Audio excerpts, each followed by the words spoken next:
Hello everyone, आप सभी का हमारे चैनल एग्ज़ाम कॉलिंग में स्वागत है। फ्रेंड्स, जो हमने न्यू सीरीज़ स्टार्ट करी थी CET, UPTET, STET and STET की, उसी को आज बढ़ाते हुए आगे थर्ड लेक्चर लेके आए हैं। फ्रेंड, ये जो वीडियोस हैं वो एनसीईआरटी की 21-22 बुक्स पर बेस्ड है, जिनमें हम इन्वायरमेंट साइंस के बारे में आपको इम्पॉर्टेंट नोट्स देंगे। फ्रेंड्स, एक चीज़ और इस बात को ध्यान रखिएगा, ये प्राइमरी के लिए है, ये वीडियो प्राइमरी के लिए है। चलिए फ्रेंड्स, ज़्यादा टाइम ना वेस्ट करते हुए आगे बढ़ते हैं। फ्रेंड्स, इसके ऑलरेडी 2 और पार्ट्स बन चुके हैं, तो प्लीज़ आप उनको भी देख लीजिएगा। उनका लिंक आपको डिस्क्रिप्शन बॉक्स में मिल जाएगा। गुलदावरी जीनिया के फूलों से रंग भी बनाए जाते हैं, इन रंगों से कपड़े भी रंगे जाते हैं। कुछ प्राकृतिक रंग होते हैं जिनकी सहायता से हम कपड़ों को भी रंग सकते हैं, उनमें से एक गुलदावरी भी है। गुलदावरी को जीनिया भी कहते हैं, इंग्लिश में जीनिया बोलते हैं।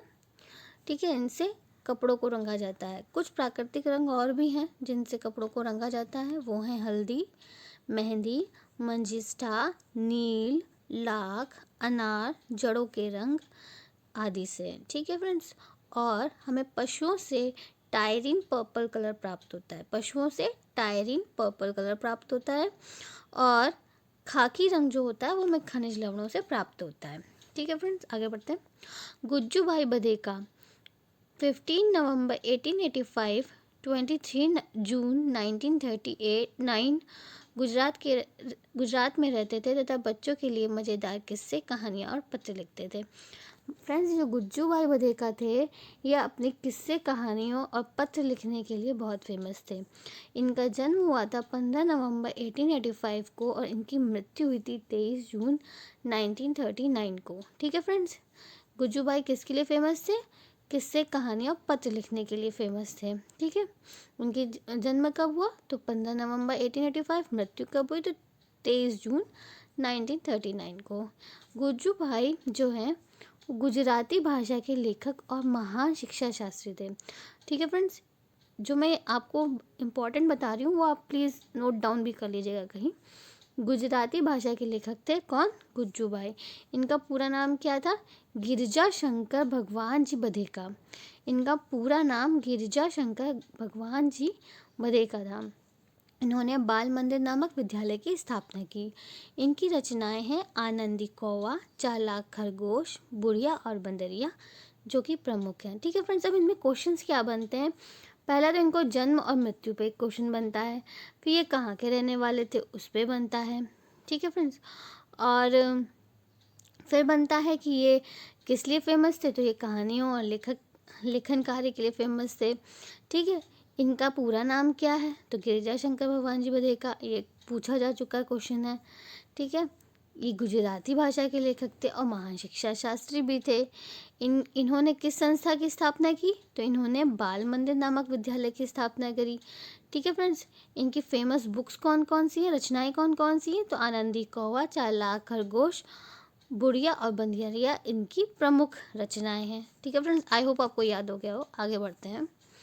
विभिन्न प्रकार के पक्षियों के घोंसले।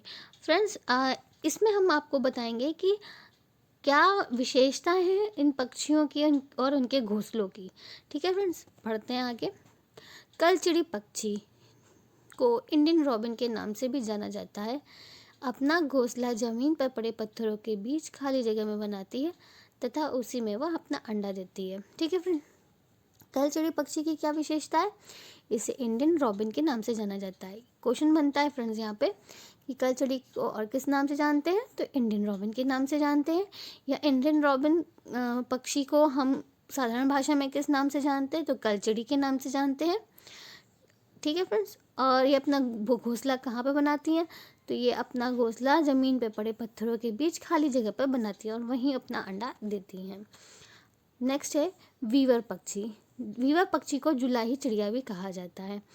अपना घोंसला लालटेन की तरह बनाती हैं, जो फ्रेंड्स यहाँ पर डालियाँ नहीं होगा, यहाँ पे डालियाँ होगा। ठीक है फ्रेंड्स, से लटका हुआ होता है। घोंसला नर वीवर बनाता है। मादा वीवर उन सभी घोंसलों को देखती है और उनमें से जो सबसे अच्छा लगता है उसमें अंडा देती है। तो फ्रेंड्स, इसमें क्या विशेषता हो गई कि वीवर पक्षी का जो घोंसला होता है वो लालटेन के आकार का होता है, जो डालियों से लटकता हुआ होता है। ये घोंसला जो होता है नर वीवर बनाता है और मादा वीवर सभी घोंसलों को देखती है और उनमें से उसे जो पसंद आता है वो उसमें अपना अंडा देती है। ठीक है फ्रेंड्स, आगे बढ़ते हैं। बसंत गौरी जो गर्मियों में टुक टुक करते हैं, पेड़ के तने में छेद बनाकर उसमें अंडे रखते हैं। फ्रेंड्स, बसंत गौरी जो है, ये जो चिड़िया होती है पेड़ों में मतलब चोंच मारती रहती है, जिसकी वजह से इसको टुक टुक चिड़िया कहते हैं। ठीक है फ्रेंड्स, तो ये तने में छेद बनाकर उसमें अपने अंडे देती है। फिर दर्जीन चिड़िया जो होती है वो अपनी नुकीली चोंच की सहायता से पत्तों को सी लेती है और उसी के बीच बनी थैली को अंडे देने के लिए तैयार करती है। तो आपको इसको नाम से ही पता चल जाएगा, दर्जीन चिड़िया मतलब दर्जी मतलब दर्जी का काम क्या होता है, सिलना। तो ये क्या करती है, अपनी नुकीली चोंच की सहायता से पत्तों को सिल लेती है, आपस में सिल लेती है। तो उससे क्या तैयार होती है, एक थैली तैयार होती है। उसी थैली में वो अपने अंडे देती है। ठीक है। शक्करखोरा नामक पक्षी किसी छोटे पेड़ या झाड़ी के डाली पर अपना लटकता घोंसला बनाती है। ठीक है, शक्करखोरा एक अपना लटकता घोंसला बनाती है और दूसरा कौन बनाता था, आप कमेंट करके ज़रूर बताइएगा। ठीक है फ्रेंड्स, इम्पॉर्टेंट है, याद रखिएगा। सबसे मोस्ट इम्पॉर्टेंट ये खाफ्ता चिड़िया जो है पक्षी जो होती है वो कैक्टस के कांटों पर, कैक्टस के जो कि नागफनी जिसको हिंदी में बोलते हैं, के कांटों के बीच में अपना घोंसला बनाती है। ठीक है फ्रेंड्स, ये इसकी विशेषता है, तो इसको इम्पॉर्टेंट है ये काफ़ी। मैं इम्पॉर्टेंट चीज़ ही लेके आई हुई। आगे देखते हैं। कोयल अपना घोंसला नहीं बनाती, वह कोए के घोंसले में अंडा देती है तथा कौवा अपने अंडे के साथ साथ कोयल के अंडे को सेता है। कोयल काली होती है। ठीक है फ्रेंड्स, वो चालाक होती है, कहा भी जाता है कोयल थोड़ी चालाक होती है। वो चालाक, इसको उपाधि इसी वजह से मिली है कि वो अपने अंडे को कौवों के अंडों के साथ रख देती है और कौवा अपने अंडों के साथ कोयल के अंडे को भी से देता है। तो इस वजह से जो कोयल होती है वो अपना घोंसला नहीं बनाती है। ठीक है फ्रेंड्स, आगे बढ़ते हैं। चील सबसे ऊंचे पेड़ पर घोंसला बनाती है। उसका घोंसला 4 से 5 फीट चौड़ा होता है।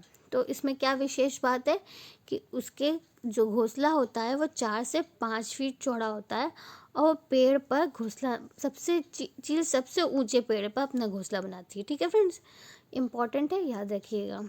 गिद्ध अपना घोंसला सुनसान पेड़ों पर, खोखलों में, चट्टानों के दरारों में बनाता है। गिद्ध जो होता है, क्योंकि गिद्ध बहुत भारी पक्षी होता है और वो इसके ऊपर हार्म बहुत होता है, इसको बहुत ज़्यादा नुकसान पहुंचाया जाता है, इसलिए ये मतलब अपने आसपास ऐसे पेड़ ढूंढते हैं जो बिल्कुल ही सुनसान हो। उन सुनसान पेड़ों पर ये देते हैं अपने अंडे, या फिर खोखलों में, जैसे कहीं कोई खाई है या खाई के बीच में कोई एक कर्व मिल गया जहाँ पे एक गड्ढा या कह लीजिए छोटी सी गुफा टाइप, जो भी कह लीजिए, उसमें ये अपने अंडे देती हैं। चट्टानों के बीच की दरारों में अपने अंडे देती हैं। ठीक है फ्रेंड्स, आगे। उल्लू पेड़ के किसी खोखले भाग को ही अपना घोंसला बना लेता है। ठीक है, उल्लू जो होता है वो पेड़ के किसी खोखले भाग को ही अपना घोंसला बना लेता है। कौवा पेड़ के सबसे ऊंचे डाल पर अपना घोंसला बनाता है। जो कौवा होता है वो पेड़ के सबसे ऊंचे डाल पर अपना घोंसला बनाता है। आगे बढ़ते हैं।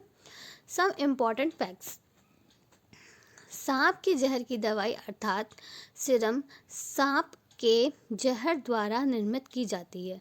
ठीक है फ्रेंड्स, वो एक कहावत है ना कि जहर ही जहर को काटता है, वो इसी के लिए है कि जो सांप होता है, सांप के जहर की दवाई जो बनाई जाती है, सीरम जो बनता है, वो सांप के जहर से ही तैयार किया जाता है। ठीक है। फिर ग्लूकोमा शुगर के रूप में हमारे शरीर को ग्लूकोमा तो एक डिसीज़ का नाम है, सॉरी फ्रेंड्स, यहाँ पे ग्लूकोज है। ग्लूकोज शुगर के रूप में हमारे शरीर को ताकत देता है। ठीक है फ्रेंड्स, ये जो होता है ये बहुत ही अच्छा शुगर होती है जो हमारी बॉडी में पहुंचती तुरंत अवशोषित कर ली जाती है। पेट के अंदर का तापमान लगभग 30 सेल्सियस होता है 30 सेल्सियस होता है। 1882 में डॉक्टर रेबोट ने पाचन प्रक्रिया की खोज की। मार्टिन सोल्जर ने के पेट में तथा 9 वर्ष तक पेट की खोज करी। यहाँ पे फ्रेंड्स इम्पॉर्टेंट ये चीज़ है कि पेट के अंदर का तापमान लगभग 30 सेल्सियस होता है। पेट के अंदर का तापमान लगभग 30 सेल्सियस होता है, ये याद रखिएगा। 1882 में डॉक्टर बेमोट ने पाचन प्रक्रिया की खोज की। किसने पाचन प्रक्रिया की खोज की? तो वो डॉक्टर बेमोट ने। ठीक है, किसके ऊपर की? तो मार्टिन सोल्जर के पेट में, मार्टिन सोल्जर के पेट में। फिर कितने वर्ष लगे उनको इस खोज में? 9 वर्ष का समय लगा। ठीक है फ्रेंड्स। आंध्र प्रदेश में आम पापड़ को मिमड़ी तांडड़ा भी कहते हैं। ठीक है फ्रेंड्स, मिमड़ी तांडड़ा भी कहते हैं। ये क्वेश्चन आया हुआ था इसलिए मैंने इसको इसमें यहाँ पर डाला। कालाहारी ओडिशा में सबसे अधिक चावल पैदा किया जाता है। ठीक है, ये कालाहारी एक जगह का नाम है जो उड़ीसा में है, यहाँ सबसे अधिक चावल पैदा किया जाता है। 1948 में जॉर्ज मेस्टर ने वेलक्रो बनाई जिसका उपयोग हम बस्ते, जूते, पट्टे आदि में करते हैं। आप देख रहे हैं ये वेलक्रो है। इसमें एक साइड जो होता है उसमें रोए लगे होते हैं और दूसरी साइड कुछ उभरा हुआ कुछ कांटे टाइप के बनाए जाते हैं, इसे वेलक्रो कहते हैं। ठीक है फ्रेंड्स, ये जो वेलक्रो होता है इसका आविष्कार किसने किया? 1948 में जॉर्ज मेस्टर ने किया। ठीक है फ्रेंड्स, वेलक्रो बनाने का आइडिया स्विट्ज़रलैंड से आया। कहाँ से आया? स्विट्ज़रलैंड से आया। आगे बढ़ते हैं। नेपेथिस शिकारी पौधा ऑस्ट्रेलिया, इसका ये जो नेपेथिस शिकारी पौधा है ये ऑस्ट्रेलिया में पाया जाता है। नेपेथिस शिकारी पौधा कहाँ पाया जाता है? ऑस्ट्रेलिया में पाया जाता है। इसका आकार लंबे धने जैसा होता है। इसका आकार फ्रेंड्स यहाँ पे घड़े हैं। इसका आकार लंबे घड़े जैसा होता है। इसके ऊपर पत्ती का ढक्कन होता है। घड़े में खास खुशबू आती है।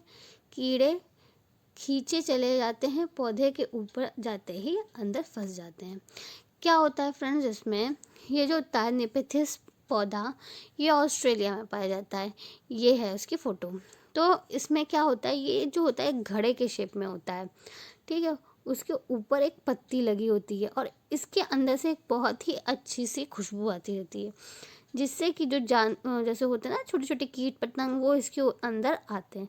जैसे वो इसके अंदर आते हैं ये ढक्कन बंद हो जाता है तो जो फंस जाता है वही उसका आहार बन जाता है। जो कीट पतंग होते हैं वही उसका आहार बन जाते हैं। आगे देखते हैं फ्रेंड्स। अल बरूनी उज़्बेकिस्तान के हज़ारों वर्ष पहले भारत आए थे। उन्होंने बहुत बारीकी से चीज़ों को देखा और लिखा। अल बरूनी जो थे इन्होंने किसके विषय में बहुत बारीकी से लिखा है?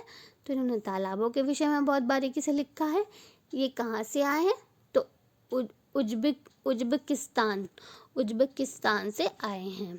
ठीक है, फिर घड़सी माने होता है राजा, याद रखिएगा इम्पोर्टेंट है। सर मतलब तालाब। ठीक है, घड़सी सर जैसलमेर के राजा घड़सी ने लोगों के साथ मिलकर बनाया था। 650 वर्ष पुराना था और 9 तालाब आपस में जुड़े हुए हैं। ठीक है, इसमें 9 तालाब आपस में जुड़े हुए थे। किसने बनवाया था? घड़सी सर ने। किसके साथ मिलकर बनवाया था? तो लोगों के साथ मिलकर बनवाया था। कितने वर्ष पुराना है? 650 वर्ष पुराना है। कितने तालाब मिलके बना है? तो 9 तालाब आपस में जुड़ के बना है। वरुण भारत संघ की स्थापना doctor Rajendra Singh Waterman of India ने की थी। डॉक्टर राजेंद्र सिंह को वाटरमैन ऑफ द इंडिया भी कहा जाता है, याद रखिएगा। यह पानी के इंतज़ाम में लगी संस्था है जो बुजुर्गों से उनके ज़माने की जल प्रबंधन की जानकारी लेकर पुराने कुओं की मरम्मत व नए का निर्माण करते हैं। ठीक है, ये जैसे गाँव में देहातों में जाकर के पता लगाते हैं कि पहले पानी को मतलब वेस्टेज से बचाने के लिए वो लोग क्या करते थे। तो जैसे कोई बता था कि वो पुराना कुआं वहाँ पे है, तो वो लोग उस कुएं को जाकर देखते थे, उसकी सफाई मरम्मत ये सब काम करते थे। ठीक है, ये वरुण भारत संघ है, ठीक है। इसकी स्थापना डॉक्टर राजेंद्र सिंह ने की, जिनका नाम वाटरमैन ऑफ इंडिया है। ठीक है फ्रेंड्स, आगे बढ़ते हैं। मृत सागर दुनिया का सबसे नमकीन सागर है। जो मृत सागर है वो दुनिया का सबसे नमकीन सागर है, जिसमें लगभग 1 लीटर पानी में 300 ग्राम नमक होता है। मृत सागर में हम ऐसे तैरते हैं जैसे आसमान में लेटे हों। ठीक है, मृत सागर दुनिया का सबसे नमकीन सागर है, याद रखिएगा। फिर 1 लीटर पानी में कितना बन जाता है नमक, तो 300 ग्राम नमक तैयार हो जाता है। फिर